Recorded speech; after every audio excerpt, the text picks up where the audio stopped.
All right, strap in everyone, because today we're taking a deep dive into the high-stakes world of negotiation, FBI hostage negotiator style. Should be interesting. You sent over those excerpts from Never Split the Difference by Chris Voss. Yeah, fascinating read. It really got me thinking differently about how to approach any kind of negotiation, not just the life or death situations Voss faced. It's amazing how he challenges the traditional negotiation advice most of us are used to, like always aiming for that yes or trying to find a compromise. Right, like that book, Getting to Yes. That's like the negotiation Bible for some people. Totally. But Voss, he points out that those approaches, they might actually backfire, especially in high-pressure situations. Which makes sense when you think about it. I mean, hostage situations are anything but calm and rational. Absolutely. Lives are on the line, emotions run high. Talk about pressure. Yeah.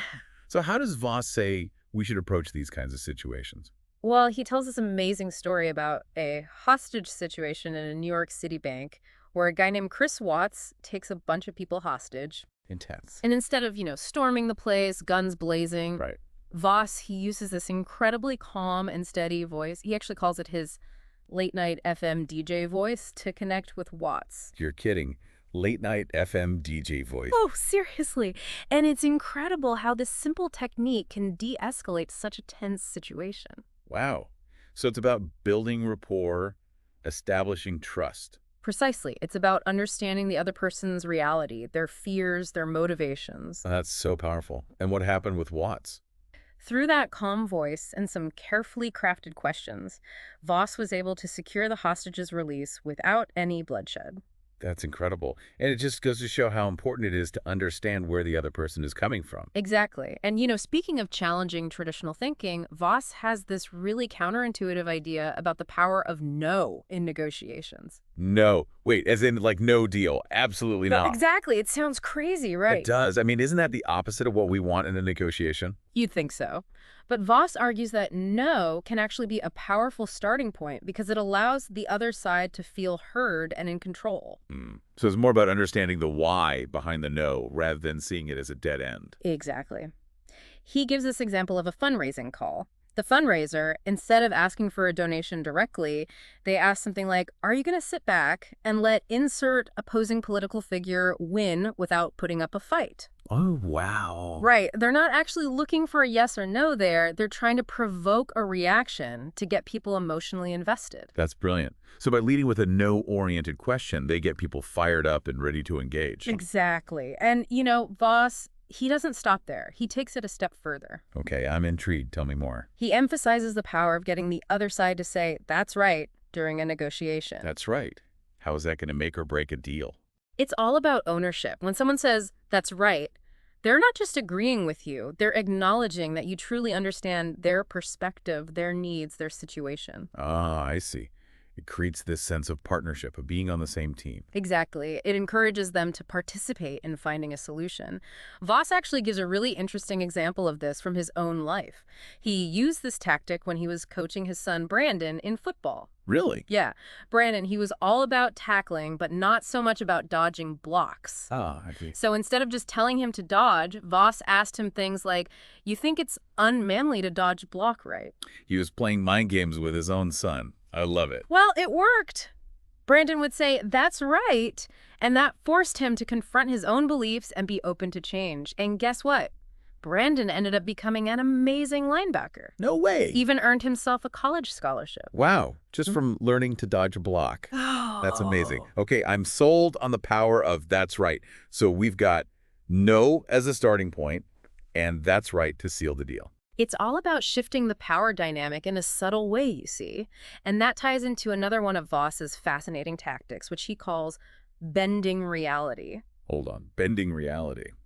That sounds kind of intense. It's not as crazy as it sounds. It's not about mind control or anything like that. It's about understanding the psychological levers at play in any negotiation. Okay, I'm listening. It's about framing the conversation, setting expectations in a way that leads to a more favorable outcome. So it's about strategy, influence, psychology. You got it. Voss gives this great example of how he used to secure expert witnesses for trials, which, as you can imagine, isn't cheap. I bet. Those guys don't come cheap. Exactly. Yeah. So he'd start by, kind of anchoring their expectations low, mentioning he might have to go with someone less qualified if they couldn't do it. Clever. I like it. Right. And then he'd highlight what they would miss out on. The chance to work on this high-profile case, the exposure, the prestige, kind of appeal to their ego a little bit. And often he would end up securing their services for a fraction of their usual fee. That's amazing. It's like he completely flipped the script on them. Exactly. And this whole idea of bending reality, it ties into another one of Voss's concepts, black swans. Black swans, like the bird. Did Chris Voss have a thing for birds? Well, the term comes from the bird, yeah. Used to be, everybody thought all swans were white until, boom, black swans were discovered. Oh, so it's about the unexpected. Exactly. In negotiations, black swans are those pieces of information that you don't see coming but can completely change the game. Like, think about Steve Jobs and the iPad. Back then, nobody knew they needed a tablet. I didn't even know I needed an iPad until I had one. Exactly. But Jobs, he saw that opportunity, that black swan, before anyone else. Wow. So it's about staying open to new information, being adaptable. Absolutely. And there was this other instance Voss talks about a hostage situation where the hostage taker did something completely unexpected, something that went against all known precedent. He killed a hostage on deadline. Oh my God. It totally changed how the FBI approached hostage negotiations from that point forward. Wow. It just goes to show how important it is to be prepared for anything. Right, exactly. And that's where another crucial element comes in tactical empathy. It's about being able to read the situation, like noticing those subtle cues that tell you what the other person is really thinking or feeling. Okay, so we're talking about empathy here, but with a purpose. Mm. It's not just about feeling sorry for someone. It's about using that understanding to our advantage. Right. It's about being like Sherlock Holmes. But instead of looking for clues at a crime scene, we're looking for those emotional cues that can help us unlock a better deal. I love that analogy. Ah. Okay, so how do we become master emotional detectives? Well, Voss gives us these three main techniques for developing what he calls tactical empathy. Okay, hit me with it. We're talking mirroring, labeling emotions, and then asking these perfectly calibrated how questions. All right, break it down for me. What's mirroring all about? It's super simple, but incredibly effective. You just reflect back the other person's words or the essence of what they're saying. It shows them that you're really listening and that you get where they're coming from. So it's all about making the other person feel heard, like their perspective matters. Exactly. It can really work wonders in terms of building rapport and diffusing tension. You think it really works? I mean, have you seen it in action? Oh, absolutely. Voss tells this story about one of his students who was trying to catch a flight, a really important flight that he had to be on to close a major deal. Okay. And the flight was overbooked, and the gate agent was being, well, let's just say she wasn't being very helpful. Oh, no. I've been there. Airline nightmares are the worst. The worst, right. So instead of getting angry or arguing with her, Voss's student just stayed calm and started mirroring back her words to her. He'd say things like, I understand that you're under a lot of pressure, or it sounds like this is a really frustrating situation. No way. And that worked. The gate agent actually bought it. Totally. Just by reflecting back her own words to her, he was able to soften her stance, and she ended up finding him a seat on the flight. He was able to close his deal, all thanks to mirroring. Wow, that's amazing. Hmm. Sometimes it's the simplest techniques that are the most effective. Absolutely. And we were talking about understanding the other person's reality. Well, labeling emotions, that's like taking it to the next level. Okay, so labeling emotions, what is that all about? Are we talking about just straight up saying, hey, you seem angry? Or is there more to it than that? It's a little more nuanced than that. It's about reading between the lines, picking up on those unspoken feelings. For instance, instead of saying you seem frustrated, you might try, it sounds like this is a real inconvenience for you. So it's about validating their feelings without making them feel judged or defensive. Exactly. It shows that you're not just hearing their words, but you're also tuned in to the emotions behind those words. That makes so much sense. It creates this sense of trust and connection. Precisely. And it can completely change the dynamic of the negotiation. Speaking of changing the dynamic, earlier you mentioned a hostage situation in Haiti. Can you tell me more about that? Oh, yeah. That one's fascinating. So there's this woman who gets kidnapped, and the kidnappers, they're demanding this huge ransom. Okay, so pretty standard hostage situation so far, right? Money for a life. You'd think so. But Voss, he starts digging deeper, and he uncovers something really interesting. The kidnappers, they're not just motivated by greed, they're actually terrified of accidentally harming the hostage. Really? Why were they so scared? They're worried about the consequences. See, this woman, she comes from a very powerful, well-connected family. Ah, so they're afraid of retaliation. Exactly. And Voss, he recognizes this fear, this vulnerability, and he's able to use it to his advantage. He gets the hostage's nephew to plant these seeds of doubt in the kidnappers' minds. What do you mean? The nephew, he casually asks the kidnappers something like, "How are we supposed to get the money if you hurt her?" Oh, wow, I see what he did there. He turned their own fear against them. Exactly. It forced them to confront the possibility that harming the hostage would actually work against their own interests. So smart. And what happened? Well, the kidnappers, their demands, they started to drop significantly, and eventually they released the woman unharmed. That's incredible. It just shows you the power of understanding those hidden motivations, those underlying fears and desires that drive people's actions. Absolutely. And sometimes those hidden motivations, they can be the key to unlocking a seemingly impossible negotiation. You know, it's like we're talking about unearthing hidden treasures. Mm. Speaking of which, didn't you say something earlier about black swans? That's right. Black swans, those game-changing pieces of information. So how do we go about finding these black swans? Well, it's less about having a magic formula and more about being incredibly observant and asking the right questions. You have to know how to read between the lines, to listen for those subtle hints that might reveal something unexpected. So give me an example. Voss talks about a student of his who is working on this real estate project. He was trying to get his hands on a specific type of building, and he was meeting with this broker to try to get some information. Okay, so he's doing his research, trying to get the lay of the land. Exactly. And he starts using Voss's tactic of asking calibrated how questions, which we'll get into later, Okay. and boom, Black Swan appears. Wait, what was the black swan? Through these carefully crafted questions, the student, he uncovers this little-known fact. It would be almost impossible for anyone to build a similar building anywhere nearby because of all these strict zoning regulations and historical preservation rules. No way. That's huge. Right. Suddenly, the student, he realizes that the seller, they don't have as much leverage as they might think. Because they can't just turn around and sell to someone else who might build a competitor. Exactly. That one piece of information, that black swan, completely shifted the power dynamic of the negotiation. That's incredible. It's like stumbling upon a hidden gold mine. And that's why Voss emphasizes the importance of being adaptable.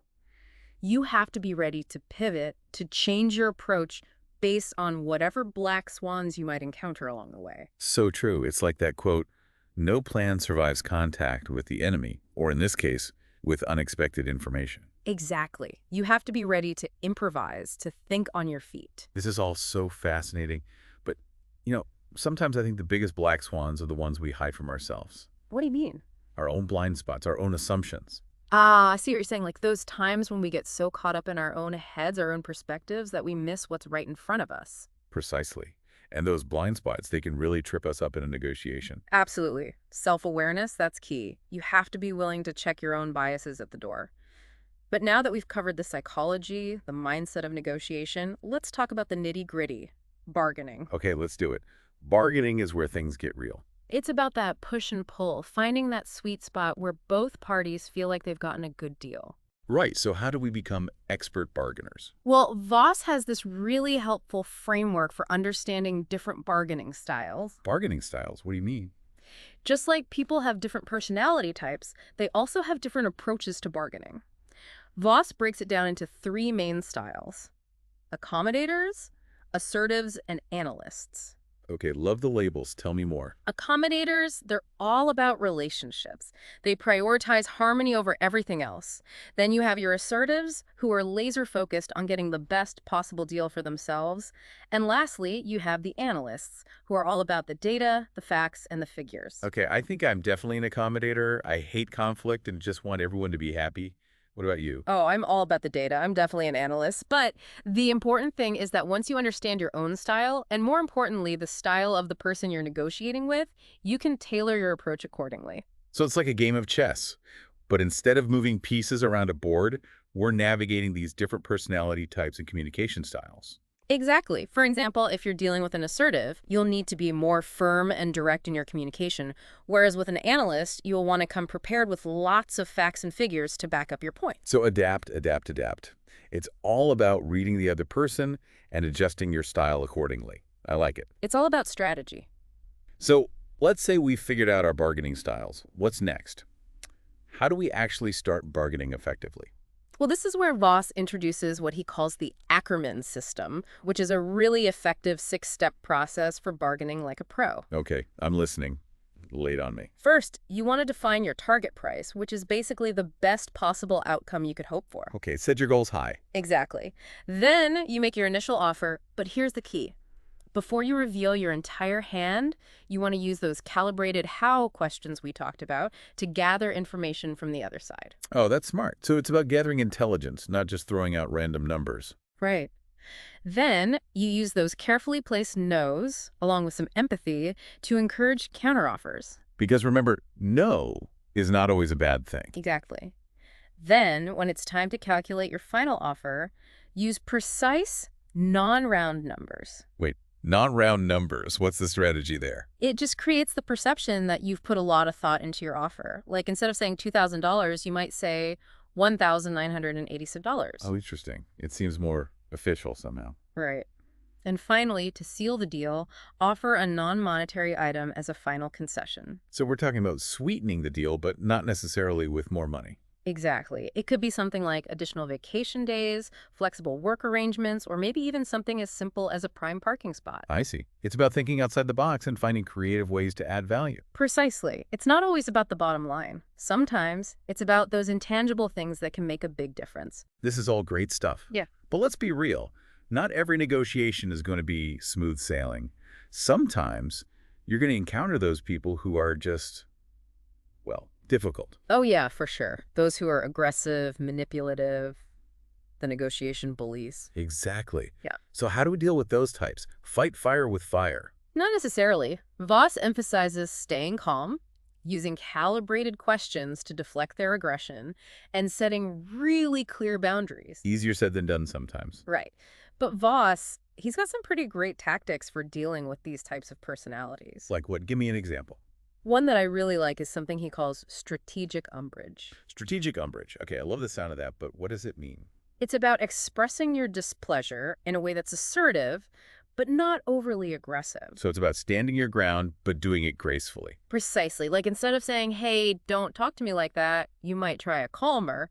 I understand you're frustrated, but I'm not comfortable with that kind of language. Okay, I can see how that would be much more effective. It gets the point across without escalating the situation. Exactly. And Voss has a few other tricks up his sleeve for dealing with these tough negotiators. You can use silence strategically. Ooh, silence can be powerful. Right. You can label their behavior in a non-judgmental way, or you can even try injecting a little bit of humor to disarm them. Humor. You're telling me to make jokes in the middle of a tense negotiation. It can be risky, but when done right, humor can really work wonders. Think self-deprecating humor. It lightens the mood, makes you seem more relatable, and can sometimes help to break down those barriers. Okay, you've convinced me. I'm willing to give it a try. But honestly, this whole negotiation thing, it can be kind of nerve-wracking sometimes. Oh, I totally get it. It's like anything else, the more you do it, the easier it gets. Practice makes perfect, right? Exactly. But, even when you think you've nailed the negotiation, sometimes you run into another problem. Oh no, what's that? What happens when you shake hands on a deal, everything seems great, and then crickets, no follow-through, no communication. It's like they've disappeared into thin air. Oh, I hate when that happens. It's like all that work for nothing. Yes. So frustrating. So how do we avoid that? How do we make sure people actually follow through on their commitments? That's a great question, and luckily Voss addresses that directly. Okay, good. Because I am so ready to banish those negotiation ghosts. It all comes down to three key things, Voss says. Being able to spot liars, setting those crystal clear expectations, and making sure there's a system of accountability in place. Okay, let's start with the liar detection skills. I'll be honest, I'm not very good at spotting liars. Me neither. But Voss, he gives us some really helpful tips. It's about paying attention to inconsistencies in their story, sudden changes in their behavior, any nonverbal cues that seem off. So like if they start sweating profusely or speaking in tongues? Maybe not that extreme, but you get the idea. It's about trusting your gut. If something feels off, it probably is. Okay, trust my gut. But let's say I've identified a potential Pinocchio. How do I prevent them from going rogue and breaking their promises? That's where setting those clear expectations and creating accountability come in. We're talking firm deadlines, spelled out consequences for not following through, and getting absolutely everything in writing. So no more handshake deals. Right. Think of it this way. You've worked hard to craft this agreement. You want to make sure it's bulletproof. Voss actually provides some helpful examples of contracts, agreements, different types of documents that can help you protect yourself and make sure everyone's on the same page. That is so smart. I'm all about having that paper trail. But before we go any further, you keep mentioning these how questions. I need to know more about this. Oh yeah, the how questions. Get ready to have your mind blown because those little how questions, they're like the Swiss Army knife of negotiation. But we're going to save those for the grand finale. All right, let's talk how questions. These seem so simple, yet you're making them sound like some secret weapon.